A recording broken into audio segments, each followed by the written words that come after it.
I went in for a routine hysterectomy. And it was during or after the hysterectomy that I actually experienced my death.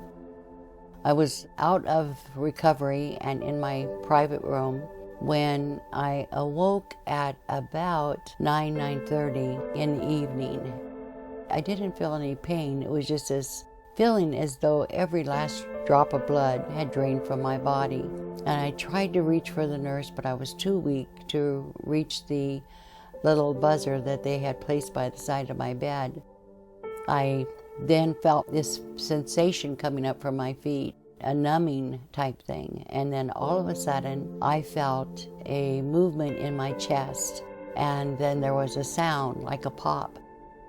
My spirit came up out of my body in a very tremendous speed. And I could look down and see my body laying on the bed. When I came down and looked at my physical body lying on the bed, then I knew that I had died. And I thought, oh my God, I'm dead. I don't know how I died, but I'm dead. Then suddenly appearing by the side of my bed were three ancient-looking men, ancient in that they were old, but they were beyond old. And they explained to me that I had prematurely died.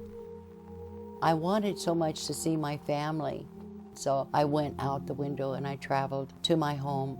My husband was sitting in a chair reading a newspaper, so I went over and stood by him. I felt concerned that he didn't know I had died, and neither did my children, and I worried about them. I worried how their life would be should I not be there for them. And as I wondered about that, I could see each child.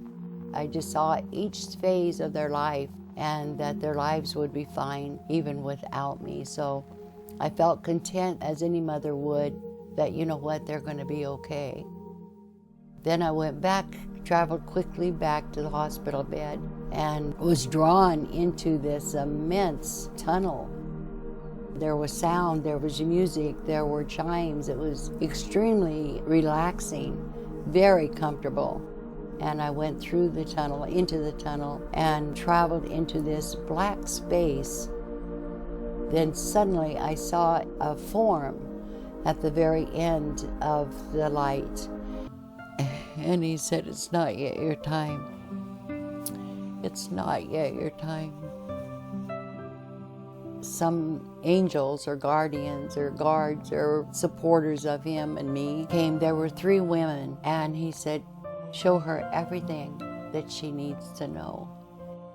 Then they took me to a garden, and they said for me to be there, to stay here, enjoy yourself. I went through the garden and walked, and it was beautiful beyond any description. You just simply can't even imagine the colors and the beauty, the flowers of every kind and other kinds that we don't even have here. This is when I learned that I wouldn't remember a great deal of what was going on. I called these men warring angels, in that they came into the garden and they said, "Are you ready for more?" And I said, "Yes, I am." And they took me, and it was like a freedom of flight. It's like we just rose up into the air and we just went. I didn't want to leave. The love that I felt there, the total acceptance.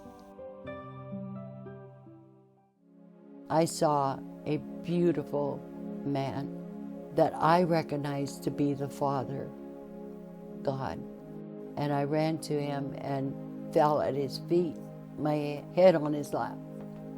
And he said, "You have a mission, and I want you to see what that mission entails. Then you must go back." I remember traveling quickly. The next thing I knew, I saw my body. I went into the body not because I wanted to, but because I was compelled to. And I felt the dark dankness of it. The human body compared to the spirit body is so different.